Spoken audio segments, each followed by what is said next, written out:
আপনার কাছে যদি পুরনো হাতে লেখা বার্থ সার্টিফিকেট থাকে সেক্ষেত্রে আপনার জন্য খুবই গুরুত্বপূর্ণ আপডেট কিন্তু আজকের এই ভিডিওতে আমরা আপনাকে দিতে চলেছি। পুরনো হাতে লেখা বার্থ সার্টিফিকেট আপনি কিভাবে অনলাইনে ডিজিটাল কম্পিউটার প্রিন্টের বার্থ সার্টিফিকেটে রূপান্তরিত করবেন সম্পূর্ণ বিনামূল্যে এবং সম্পূর্ণ ফ্রি অফ কস্টে এবং অনলাইনে ফ্রিতে কিভাবে করবেন সেই বিষয়টা কিন্তু আমরা আজকের এই ভিডিওতে বিস্তারিতভাবে জেনে নেওয়ার চেষ্টা করব যে আপনি অনলাইনে কিভাবে কোন ওয়েবসাইটে গিয়ে সম্পূর্ণ ফ্রিতে পুরনো হাতে লেখা যে বার্থ সার্টিফিকেট সেই বার্থ সার্টিফিকেটকে ডিজিটাল কম্পিউটার প্রিন্ট বার্থ সার্টিফিকেটে পরিণত করবে, কি প্রসেস রয়েছে তার জন্য সেই বিষয়টা কিন্তু আমরা আজকের এই ভিডিওতে বিস্তারিতভাবে দেখে নেব। Welcome to my YouTube channel. ভিডিওটি দেখার জন্য অসংখ্য ধন্যবাদ। ভিডিওটি সম্পূর্ণভাবে দেখার আগে ছোট্ট একটা অনুরোধ, যদি চ্যানেলে নতুন হয়ে থাকেন অবশ্যই চ্যানেলটা সাবস্ক্রাইব করে রাখবেন এবং নোটিফিকেশনটা অন করে রাখবেন এই ধরনের সমস্ত আপডেট কিন্তু সবার আগে পাওয়ার জন্য। চলুন আজকের ভিডিওটি আমরা বিস্তারিতভাবে দেখে নিই। হাতে লেখা বার্থ সার্টিফিকেট করুন ডিজিটাল, মোবাইল থেকেই কিন্তু ফ্রিতে আপনি করতে পারবেন। জেনে নিন পদ্ধতি। হাতে লেখা জন্ম শংসাপত্র থাকলে এখন সহজেই সেটিকে বিনামূল্যে ডিজিটাল করা যাচ্ছে। সিআরএস পোর্টালে অনলাইনে আবেদন করে কয়েকটা ধাপ অনুসরণ করলে কিন্তু কিউআর কোড সহযুক্ত ডিজিটাল নতুন বার্থ সার্টিফিকেট আপনি হাতে পেয়ে যাবেন। দেখুন কি পদ্ধতি রয়েছে। আজকের ডিজিটাল যুগে প্রায় সমস্ত গুরুত্বপূর্ণ নথি ডিজিটাল হয়ে গিয়েছে, তবে কয়েক বছর আগেও জন্ম শংসাপত্রের মতো নথি হাতে লিখে তৈরি করে দেওয়া হতো। আপনার কাছেও যদি হাতে লেখা জন্ম শংসাপত্র থাকে তাহলে খুব সহজেই সেটিকে ডিজিটাল জন্ম শংসাপত্রে রূপান্তর করতে পারবেন। সবচেয়ে বড় বিষয় হলো হাতে লেখা জন্ম শংসাপত্র ডিজিটাল করতে আপনাকে 1 টাকাও খরচ করতে হবে না। মাত্র কয়েকটা সহজ ধাপ অনুসরণ করেই নিজের বা পরিচিত কারোর ডিজিটাল জন্ম শংসাপত্র কিন্তু আপনি তৈরি করে নিতে পারবেন। হাতে লেখা জন্ম শংসাপত্র কেন ডিজিটাল করবেন? হাতে লেখা জন্ম শংসাপত্র কিন্তু তুলনায় ডিজিটাল যে জন্ম শংসাপত্র সেটা অনেক বেশি কার্যকর। আসলেই হাতে লেখা জন্ম শংসাপত্রে কালি ছড়িয়ে যাওয়া, লেখা নষ্ট হয়ে যাওয়ার আশঙ্কা থাকে। কম্পিউটারের তৈরি বা প্রিন্ট করা জন্ম শংসাপত্রে এমন সমস্যা কিন্তু হয় না। ডিজিটাল বা কম্পিউটারাইজড জন্ম শংসাপত্র কিউআর কোড বা ডিজিটাল সিগনেচার থাকে, ফলে যে কোনো সরকারি বা বেসরকারি দপ্তরে সেটি স্ক্যান করে সহজেই যাচাই করে নেওয়া যেতে পারে। হাতে লেখা জন্ম শংসাপত্র হারিয়ে গেলে নতুন করে পেতে বিভিন্ন সরকারি দপ্তরে বারবার যেতে হবে, কিন্তু ডিজিটাল শংসাপত্র হারিয়ে গেলেও সরকারি পোর্টাল থেকে মাত্র কয়েকটা ক্লিকেই কিন্তু আপনি সেটাকে আবার নতুন করে ডাউনলোড করে নিতে পারবেন। হাতে লেখা জন্ম শংসাপত্র কীভাবে ডিজিটাল করবেন?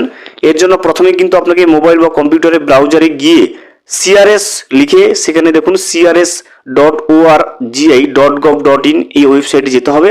গিয়ে জেনারেল পাবলিক সাইন আপ থাকবে, সেই অপশানে ক্লিক করে আপনার ইমেল, মোবাইল নাম্বার সহ প্রয়োজনীয় তথ্য দিয়ে নিজের অ্যাকাউন্টে কিন্তু লগ ইন করে যেতে হবে। রেজিস্ট্রেশনের পর মোবাইল নম্বরে একটা ওটিপি যাবে, সেই ওটিপিটা কিন্তু আপনাকে বসাতে হবে এবং ওটিপিটা বসিয়ে আপনাকে পোর্টালে প্রবেশ করতে হবে। পোর্টালের মূল ড্যাশবোর্ডে বার্থ সেকশন আপনি দেখতে পাবেন, দেখবেন add old birth event option আপনি পেয়ে যাবেন, সেখানে আপনাকে ক্লিক করে নিতে হবে। এরপরে ফর্ম খুলে যাবে, পুরনো জন্ম শংসাপত্র দেখে প্রয়োজনীয় সমস্ত তথ্য সঠিকভাবে পূরণ করতে হবে।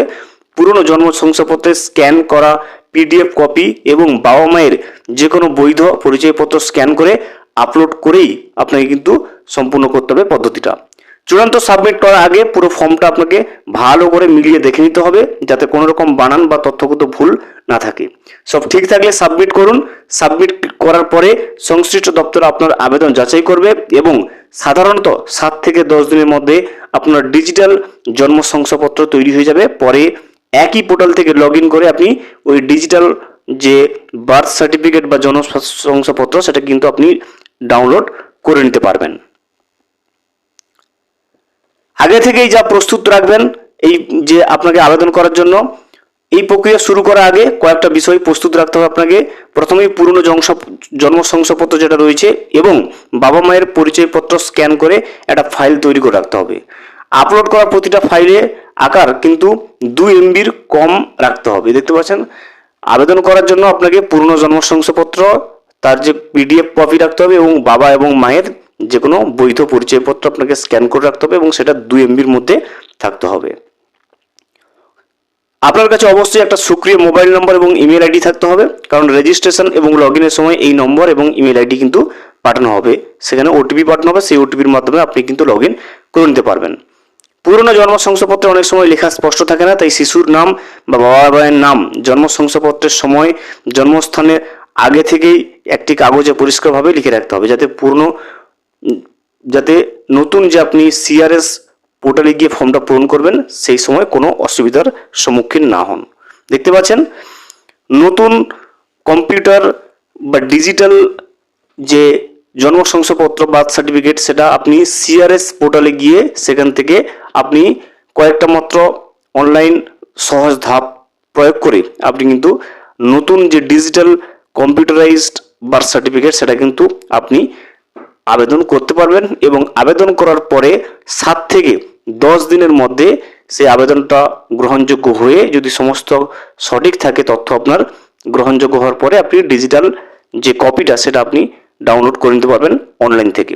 পরবর্তী ভিডিওতে আমরা প্র্যাকটিক্যালি দেখাবো যে সিআরএস পোর্টালে গিয়ে আপনি কিভাবে সেই আপনি অ্যাপ্লাইটা করবেন বা তার জন্য কী কী ডকুমেন্টস প্রয়োজন হচ্ছে এবং সেই ডকুমেন্টসগুলো কীভাবে আপলোড করবেন, সেটা আমরা কিন্তু পরবর্তী ভিডিওতে সিআরএস পোর্টালে গিয়ে প্র্যাকটিক্যালি আপলোড করে দেখাবো আপনাদেরকে।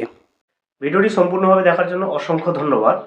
এখনও পর্যন্ত যদি চ্যানেলে নতুন হয়ে থাকেন এবং সাবস্ক্রাইব না করে থাকেন, অনুগ্রহ করে চ্যানেলটা সাবস্ক্রাইব করে পাশে থাকবেন।